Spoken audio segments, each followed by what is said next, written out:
لیتا تو میرے اٹھ کا لینا دینا کیا ہے؟ ہم سب جانتے کیا ہوا، ہم سب جانتے کیا ہوا۔ ایسے میرے دوستو، عبادت کا مرکز کعبہ ہے اور دعوت کا مرکز بنگلے والی مسجد بستی نظام الدین ہے۔ اللہ نے 100 سال سے، جیسے بھی ہمارے بھائی بتا رہے ہیں، اس خاندان کو ایک قبولیت دی ہے، اس خاندان کو اللہ نے ایک مقام دیا ہے۔ اس خاندان کا بچہ ولایت کی اعلیٰ سطح پر پیدا ہوتا ہے، پہنچتا نہیں ہے، پیدا ہوتا ہے ولایت کی اعلیٰ سطح پر۔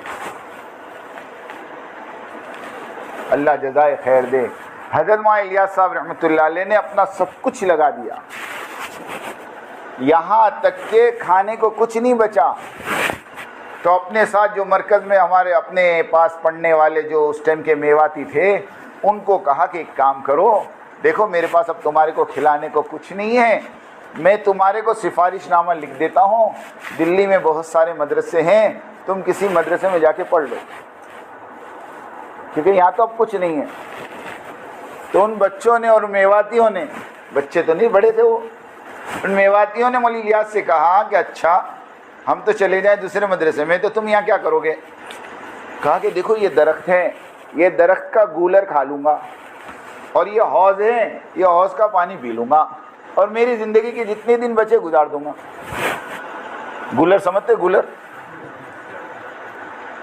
ہاں وہ گولر ہوتے تھے اس زمانے میں۔ ایک بہت بڑے عالم وہ رمضان میں نظام الدین پہنچے، سوچے کہ یہاں تو افطاری کا دسترخوان بڑا بہترین ہوگا، رات کا کھانا بھی بڑا بہترین ہوگا، مرکز ہے پوری دنیا کا۔ تو دسترخوان پہ بیٹھے افطاری میں تو گولر، کہا ٹھیک ہے ابھی گولر سے افطاری کر لیتے ہیں، عشاء کے بعد تو کھانا ملے گا ہی۔ عشاء کے بعد بھی دسترخوان بچھا، وہی گولر، سحری میں وہی گولر، جب میں پڑ گئے۔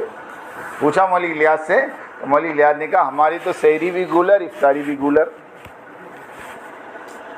ہمارے مولانا محبوب صاحب کہتے ہیں 1981 میں جب حیدرآباد میں اجتماع تھا تو حضرت جی مولانا انعام الحسن صاحب رحمۃ اللہ علیہ کے لیے پنڈال میں کولر لگایا گیا، تو مولانا انعام صاحب کہتے تھے کام گولر سے کولر تک پہنچ گیا۔ کیا کہتے تھے؟ کام کہاں سے کام پہنچ گیا؟ گولر سے کولر۔ یہ جملے تھے مولانا انعام صاحب کے۔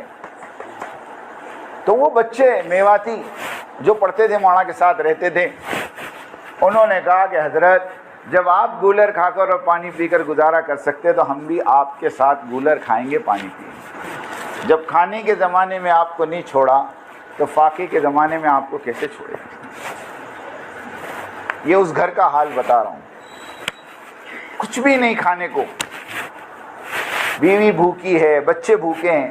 مولوی یوسف صاحب اکیلے ہی تو تھے، مولوی یوسف صاحب اکیلے ہی تو تھے۔ ایک مرتبہ کا واقعہ ہے، اس کے بعد سے نظام الدین فاقہ نہیں آیا۔ میں وہ واقعہ سنا دوں خالی آپ کو۔ ایک مرتبہ کا واقعہ ہے کہ جماعت کھانا کھائی، ان کو کیا تکلیف ہوگی، جماعت کھانا کھائی، جماعت کھانا کھائی، پلیٹ میں تھوڑا کھانا بچ گیا تو مولانا الیاس صاحب رحمۃ اللہ علیہ نے سائیڈ میں سے پلیٹ کو صاف کیا، کھانے کو بیچ میں کیا، اور ایک پردہ ہوا کرتا تھا گھر میں اور مسجد کے بیچ میں، وہ پلیٹ اٹھا کر پردے کے پیچھے دی اور اپنی بیوی سے کہا کہ یہ کھانا تھوڑا سا بچا ہے، تم اور یوسف کھا لو۔ اب وہ پلیٹ اندر گئی، دسترخوان بچھا، پلیٹ رکھی، مولوی یوسف صاحب نے اور ان کی امی نے ہاتھ دھویا، اور جیسے دسترخوان پر بیٹھ کر پہلا نوالا ابھی اٹھایا بھی نہیں تھا، اتنے میں پردے کے پیچھے سے آواز آئی، ارے ایک اور جماعت آ گئی، وہ کھانا واپس کر دو۔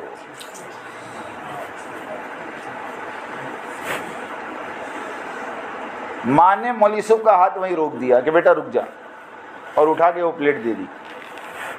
بچہ تو بچہ ہوتا ہے نا، مولوی یوسف رونے لگے، مولوی یوسف صاحب چھوٹے سے تھے، رونے لگے۔ مولوی الیاس کو پتہ چلا، تو مولوی الیاس صاحب رحمۃ اللہ علیہ کو پتہ نہیں کیا ہوا، وہ اپنے کمرے میں گئے اور دروازہ اندر سے بند کر دیا، دروازہ اندر سے بند کر دیا، اور 20 منٹ یا آدھا گھنٹہ کچھ اندر کیا معلوم کیا کیا۔ اس کے بعد دروازہ کھول کے جب باہر آئے تو اپنی بیوی سے اور بیٹے یوسف سے اور اپنے ساتھیوں سے کہا کہ آج کے بعد اس چار دیواری میں قیامت تک فاقہ نہیں آئے گا، میں نے اپنے رب کو منوا لیا۔ یہ وہ ہستیاں ہیں، یہ وہ ہستیاں ہیں۔ جب مولانا الیاس صاحب رحمۃ اللہ علیہ کے زمانے میں فاقے شروع ہو گئے نا نظام الدین میں،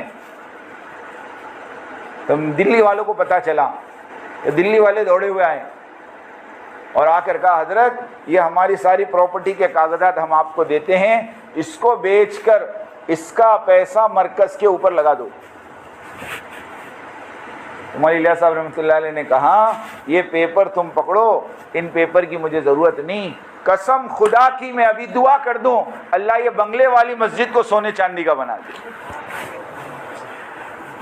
تم کیا سمجھتے ہو؟ تم کیا سمجھتے ہو میرے اللہ کو؟ کیا میرا اللہ ان ٹکڑوں کا محتاج ہے؟ یہ استغنا تھا، یہ ہاں یہ استغنا تھا۔ حضرت مولانا زکریا صاحب رحمۃ اللہ علیہ کہتے ہیں میں اعتکاف میں تھا اور باہر لڑنے کی آواز آئی زور زور سے،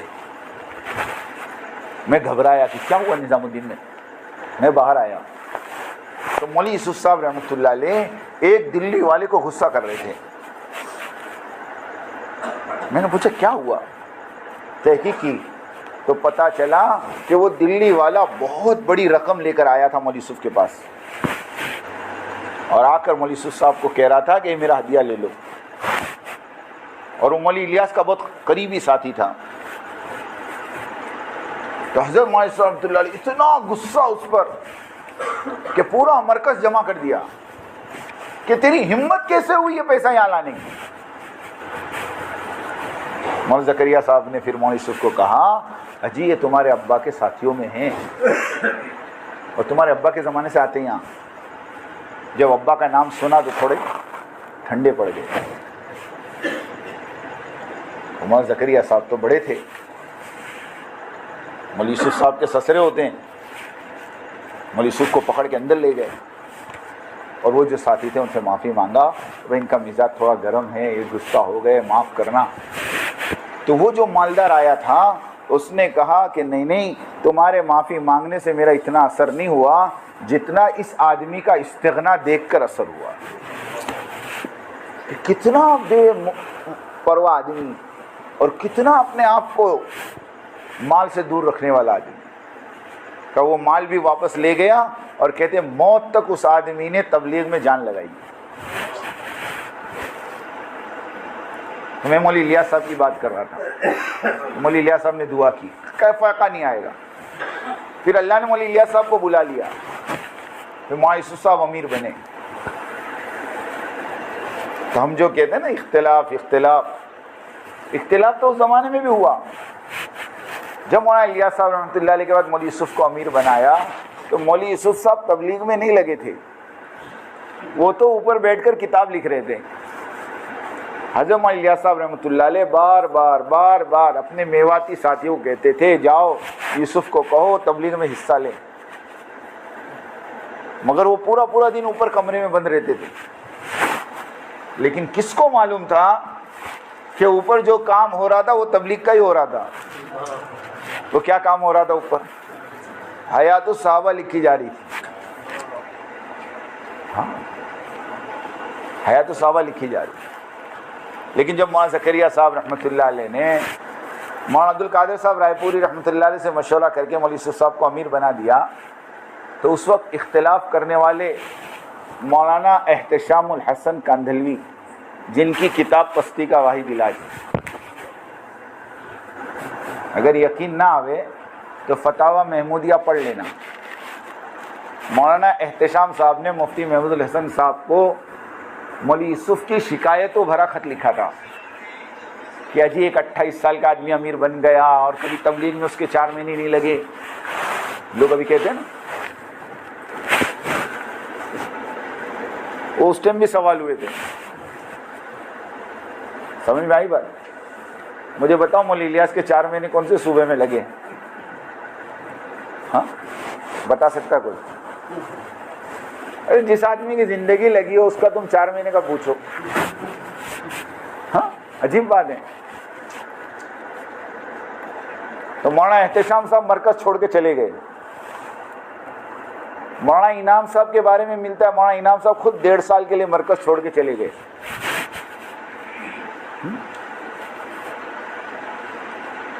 لیکن یہ مخلصین تھے, ان کو اختلاف تھا, مخالفت نہیں تھی.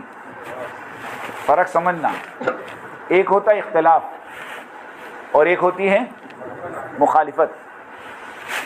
اور مخالفت جو کرتا ہے وہ محروم ہوتا ہے. ہاں